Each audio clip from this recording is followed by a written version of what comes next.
छत्तीसगढ़ जगदलपुर बस्तर के करणपुर में सीआरपीएफ ने अपना 84 स्थापना दिवस मनाया। इस अवसर पर मुख्य अतिथि के रूप में केंद्रीय गृह मंत्री अमित शाह 2 दिवसीय दौरे पर पहुंचे थे। कार्यक्रम की शुरुआत देशभक्ति गाने से की गई थी। साथ ही परेड भी की गई। जिन जवानों ने आतंकवादियों को मारा है उन्हें सम्मान दिया गया।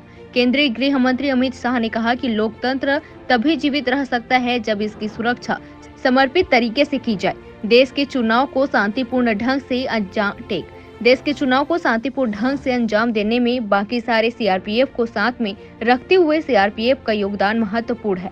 केंद्रीय गृह मंत्री अमित शाह ने उग्रवाद प्रभावित जगदलपुर से सीआरपीएफ के 84वें स्थापना दिवस कार्यक्रम में भाग लिया। पहली बार नक्सली इलाके में सीआरपीएफ दिवस मनाया जा रहा है। केंद्रीय गृह मंत्री अमित शाह ने कहा कि सीआरपीएफ ने देश की आंतरिक सुरक्षा में योगदान दिया है। राष्ट्र महिला सीआरपीएफ कर्मियों को सलाम करता है। सीआरपीएफ का योगदान महत्वपूर्ण है। नक्सलियों के खिलाफ हमारी लड़ाई अंतिम चरण में है। हिंसा की घटना में कमी आई है। जगदलपुर से संवाददाता विजय पचौरी की रिपोर्ट।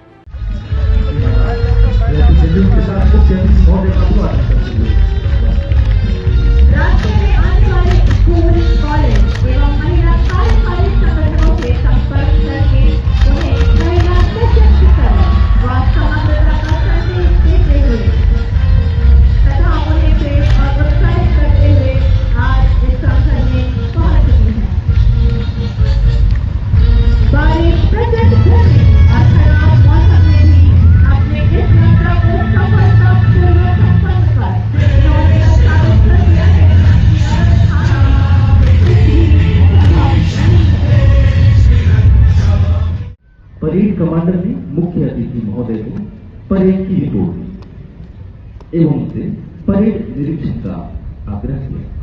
माननीय मुख्य अतिथि महोदय ने परेड कमांडर के आग्रह को सहर्ष स्वीकार किया और अब माननीय मुख्य अतिथि महोदय, बल के महानिदेशक महोदय एवं परेड कमांडर निरीक्षण वाहन पर सवार वाहन समय की गरिमा के अनुरूप माननीय मुख्य अतिथि महोदय को लेकर धीरे धीरे परेड की ओर आगे बढ़ता है। बाईं ओर के दर्शकों ने जोरदार तालियों से अभिनंदन किया माननीय मुख्य अतिथि।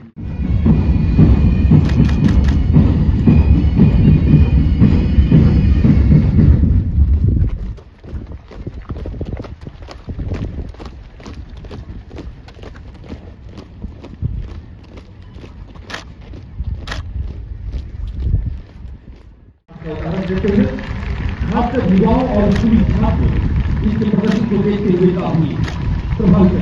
अब आप देख रहे हैं फ्लैग मार्च, महिला कार्मिकों परिवहन फ्लैग पर सवार से बहुत बहुत बधाई और शुभकामनाएं देता हूं। आज मैं जब 84वें स्थापना दिन के दिन बस्तर में यहाँ खड़ा होकर आप लोगों के बीच बोल रहा हूं, उस वक्त सीआरपीएफ के स्वर्णिम इतिहास को लिखते लिखते 2249 जवान वीर गति को प्राप्त हुए। मैं आज इस मंच से कृतज्ञ राष्ट्र की ओर से सीआरपीएफ के उस सभी 2249 जवानों को हृदय से श्रद्धांजलि देता हूं और उनके परिवारों जनों के साथ हमारी एकता और उनके साथ खड़ी रहने की प्रतिबद्धता को फिर से दोहराता। सलामती ये दोनों के लिए देश की जनता का संपूर्ण भरोसा इस बल पर है और वो आपके साहस और शौर्य के आधार पर ही निर्मित हुआ। लद्दाख के हॉट स्प्रिंग में 21 अक्टूबर 1959 को चीनी सेना का मुकाबला करते हुए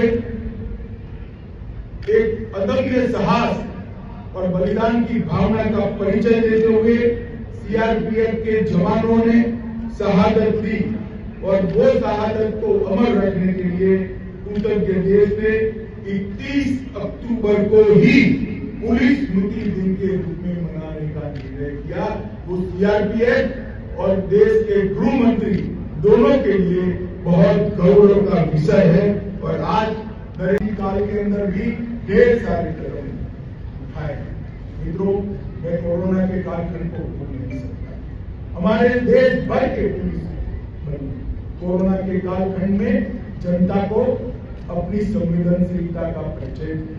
सीआरपीएफ भी इसमें पीछे नहीं। हर जगह जहां तैनाती थी वहां और हर जगह जहां पर सीआरपीएफ के पास अस्पताल उपलब्ध था वहां जनता की सेवा में सीआरपीएफ ने एक जज्बे के साथ काम किया है। मित्रों, इस क्षेत्र में रह रहे आदिवासियों को अपनी ही भाषा में देश और दुनिया में जो कुछ भी घटित होता है इसके समाचार सीधे मिल पाएंगे। इससे देश और दुनिया के साथ उनका संपर्क और उनकी जानकारी भी समृद्ध होगी, इसका मुझे विश्वास है। आज यहाँ पर नारी शक्ति थीम पर आयोजित